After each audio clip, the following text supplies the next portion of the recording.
नमस्कार दोस्तों, मेरा नाम है रंजीत और स्वागत है आप सभी का आरकेजी सिविल पाठशाला यूट्यूब चैनल पर। दोस्तों, हाल फिलहाल में देखा जाए तो नेहा सिंह राठौर के ऊपर सेडिसन कानून के अंतर्गत एफआईआर दर्ज करी गई है। सेडिसन मतलब देशद्रोह। ये जो कानून है अंग्रेज़ों के ज़माने से चला आ रहा है और खुद यूके जैसी जो कंट्री है जिसने इस कानून को लाया था वो अब अपने देश में ख़त्म कर चुके हैं। ऑस्ट्रेलिया जैसे कंट्रीज़ में ये कानून ख़त्म हो चुका है, लेकिन भारत में ये कानून आज भी मौजूद है और इसका सीधा सीधा फ़ायदा उठा रही हैं राजनीतिक पार्टियां। जब भी कोई व्यक्ति सरकार की आलोचना करता है, सरकार के खिलाफ में आवाज़ उठाता है, तो उसके ऊपर ये कानून थोप दिया जाता है, क्योंकि इसकी परिभाषा बिल्कुल भी क्लियर नहीं है कि कौन से काम देशद्रोह हैं और कौन से काम देशद्रोह नहीं है। मोटे मोटे तौर पर इसमें बातें लिख दी गई हैं जिसके अंतर्गत किसी भी व्यक्ति को फंसाना इसमें बहुत आसान हो जाता है सरकार के लिए। इसलिए शायद अभी तक जितनी भी सरकारें आई हैं, चाहे वो कांग्रेस हो चाहे वो बीजेपी हो, किसी ने भी इस कानून को ख़त्म करने की कोशिश नहीं करी, क्योंकि कोई भी सरकार हो वो बिल्कुल नहीं चाहती है कि कोई मुझे सत्ता से उखाड़ करके फेंक दे। नेहा सिंह राठौर एक भारतीय भोजपुरी लोक गायिका और राजनीतिक व्यंग्यकार हैं जो कि अपने तीखे और सामाजिक मुद्दों पर आधारित गीतों के लिए जानी जाती हैं। उनके गीतों में भ्रष्टाचार, बेरोजगारी, महिला सशक्तिकरण, जातिवाद और गवर्नमेंट पॉलिसीज़ की आलोचना जैसे मुद्दे उठाए जाते हैं। यदि हम इनके व्यक्तिगत जीवन की बात करें तो देखिए, इनका जन्म हुआ था 1997 में बिहार के जहानाबाद ज़िले के जंदाहा गांव में। फिर इसके बाद इन्होंने कानपुर यूनिवर्सिटी से साइंस में बीएससी किया। इनकी फैमिली की बात करें तो इनके पिता एक वास्तुकार हैं, माता गृहिणी हैं और गायिका भी। यदि हम इनके भाई बहनों की बात करें तो नेहा 3 भाई बहनों में सबसे छोटी हैं। वहीं इनका जो शादी है, विवाह है, 2022 में हिमांशु सिंह से हुआ था। यदि इनके करियर की शुरुआत की बात करें तो 2019 से अपने मोबाइल फ़ोन से भोजपुरी लोकगीतों की रिकॉर्डिंग इन्होंने चालू करी। इसके बाद इन गीतों को ये फेसबुक पर अपलोड करते थे। ठीक है, 2020 में उन्होंने यूट्यूब चैनल चालू किया था जहां उन्होंने कोविड-19 लॉकडाउन के दौरान प्रवासी मजदूरों की समस्या के ऊपर कुछ गाने प्रस्तुत किए थे, क्वेश्चन खड़े किए थे सरकार से। उनके गीतों की शैली में हमें पारंपरिक साड़ी और बिंदी के साथ सामाजिक संदेशों का समायोजन देखने को मिलता है। जब जब इन्होंने सरकार के खिलाफ में कुछ पोएम्स लिखी हैं या गीत गाए हैं, जैसे कि बिहार में काबा 2020 में बिहार विधानसभा चुनाव के दौरान भ्रष्टाचार और हेल्थ केयर सिस्टम की कमी को इन्होंने उजागर किया था। फिर 2022 में यूपी के ऊपर क्वेश्चन खड़ा किया, उत्तर प्रदेश सरकार की पॉलिसीज़ की आलोचना करी। यूपी में काबा पार्ट 2 आया 2023 में। कानपुर देहात में बेदखली अभियान के दौरान महिलाओं की जो डेथ हुई थी उस पर आधारित। एंड एमपी में काबा 2023, मध्य प्रदेश में हुई एक विवादास्पद घटना के ऊपर ये पोयम थी।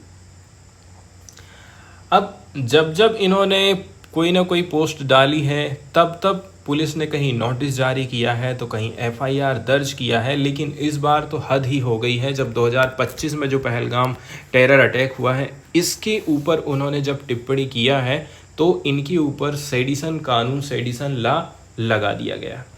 अब हम यहाँ पर ये समझते हैं सबसे पहले कि भाई आखिर ये जो सेडिसन का लॉ होता है ये आखिर होता क्या है। सेडिसन लॉ, जिसको हम हिंदी में बोलते हैं देशद्रोह का कानून। ठीक है, देशद्रोह का कानून बहुत पुराना है दोस्तों। इतना पुराना है कि अंग्रेज तो लोग तो चले गए, लेकिन इस बेकार चीज़ को उन्होंने हमारे देश में छोड़कर चले गए।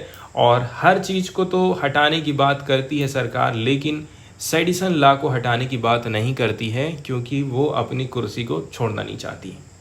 हिस्टोरिकल बैकग्राउंड की यदि हम चर्चा करें सेडिसन लॉ के अंतर्गत तो देखिए, ये जो सेडिसन लॉ है इसको 17वीं शताब्दी के इंग्लैंड में लागू किया था। ये कब का है? 17वीं सेंचुरी के टाइम पीरियड का ये कानून है। उस समय में कानून बनाने वालों को ये विश्वास था कि सिर्फ सरकार के पक्ष में ही अच्छे बातें बोला जाए। बैड ओपिनियन सरकार और मोनार्की राजशाही दोनों के लिए हानिकारक थे, डिटर्मिनेंटल थे। ये कानून सबसे पहले 1837 में थॉमस मैकाले के द्वारा, जो एक ब्रिटिश हिस्टोरियन पॉलिटिशियन थे, इसके द्वारा ड्राफ्ट किया गया। लेकिन जब आईपीसी को 1860 में लागू किया गया था तो इसे किसी अज्ञात कारण से शामिल हमने नहीं कर पाए। इसके बाद सेक्शन 124A को आईपीसी में 1870 में एक अमेंडमेंट के माध्यम से जोड़ा गया था। जब एक अलग सेक्शन की जरूरत महसूस हुई जो इस ऑफेंस को संभालेगा। आज के समय में सेडिशन एक क्राइम है जो कि आईपीसी के सेक्शन 124A के अंतर्गत दर्ज किया जाता है। वर्तमान परिदृश्य की यदि हम चर्चा करते हैं, 124A क्या बोलता है?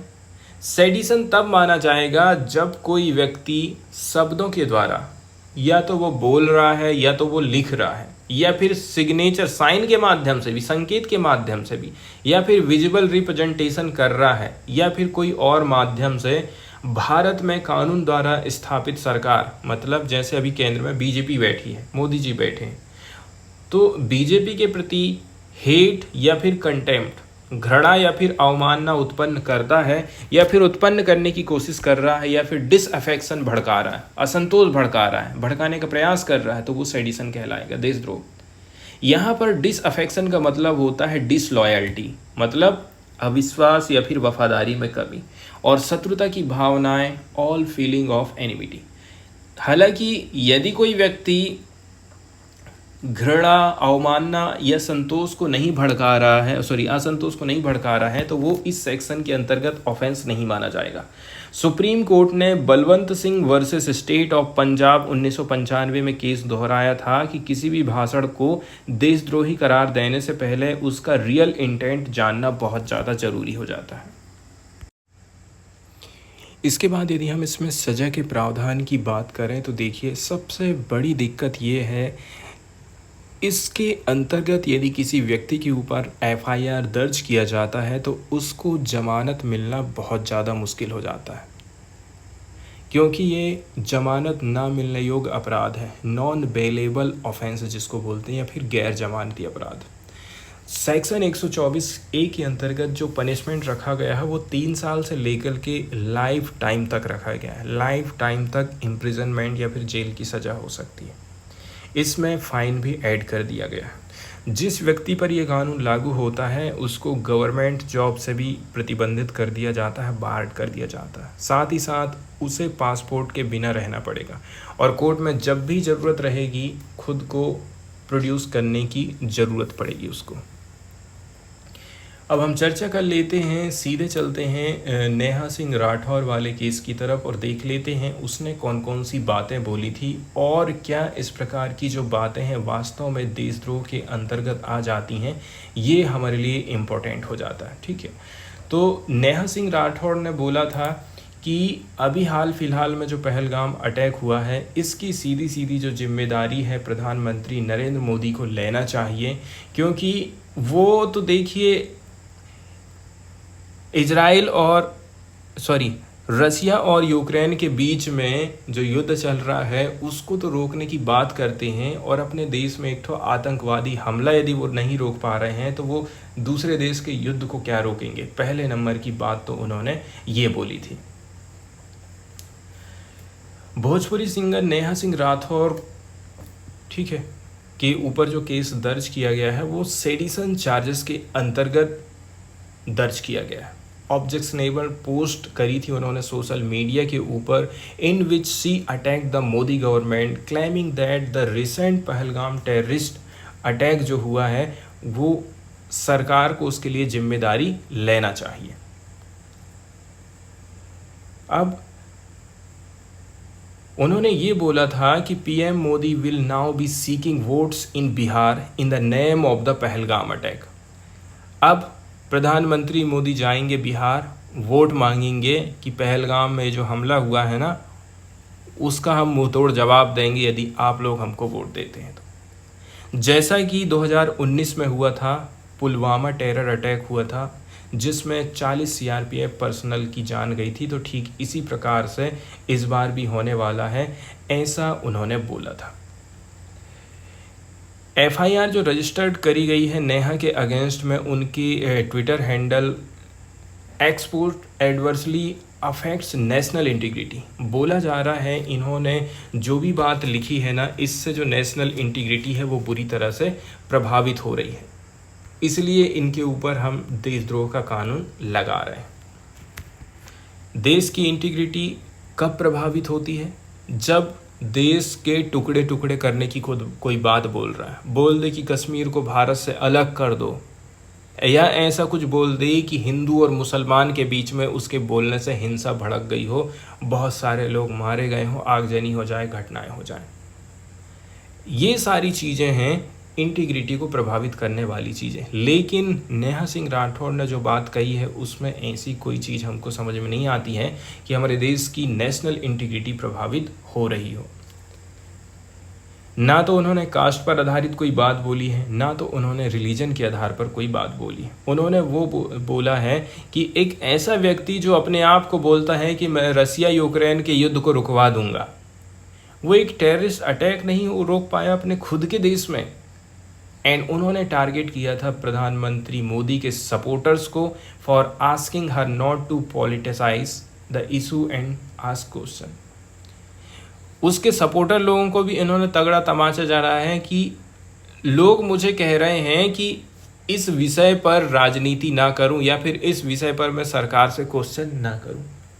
तो इन्होंने बोला था यदि मैं इस मुद्दे के ऊपर भी यदि चर्चा नहीं करूंगी तो किसके ऊपर चर्चा करूंगी? एजुकेशन के ऊपर, जो कि पहले से ही ऑलरेडी से पुराने मुद्दे हो चुके हैं, जिनके ऊपर कोई बातचीत करना नहीं चाहता है। And what should I question the government about issues of education and health, जो कि आज के समय में कोई रिलेवेंट नहीं रह गए हैं। तो हमारे देश में उग्र राष्ट्रवाद चल रहा है, हिंदू मुसलमान की राजनीति चल रही है। ये सब कारण है जिसके चलते चलते हमारे देश में लोग मारे जा रहे हैं, मासूम लोग मारे जा रहे हैं। Neha said in her video message. इसके अलावा उन्होंने प्रधानमंत्री नरेंद्र मोदी के ऊपर अटैक किया था और बोला था कि आप तो बोलते रहते हो ना 56 इंच की छाती, a term often used to refer the bold decision taken by Modi, people are getting killed. 56 inch की छाती होने के बावजूद भी मासूम लोग क्यों मारे जा रहे हैं? तो इसका आंसर देने के लिए भी क्या इसकी जवाबदारी भी नेहरू और मोहम्मद अली जिन्ना लेंगे? वर्तमान की सरकार की कोई जिम्मेदारी नहीं है, ऐसा उन्होंने अटैक किया था प्रधानमंत्री नरेंद्र मोदी के ऊपर। She went ahead to claim that PM Modi will seek votes in the name of Pahalgam attack victim just like after Pulwama attack. ठीक उसी प्रकार से वोट मांगा जाएगा जिस प्रकार से उन्होंने क्या काम किया था, पुलवामा अटैक के टाइम गए थे स्टेट और वहाँ पर उन्होंने वोट मांगने का काम किया था। ठीक है।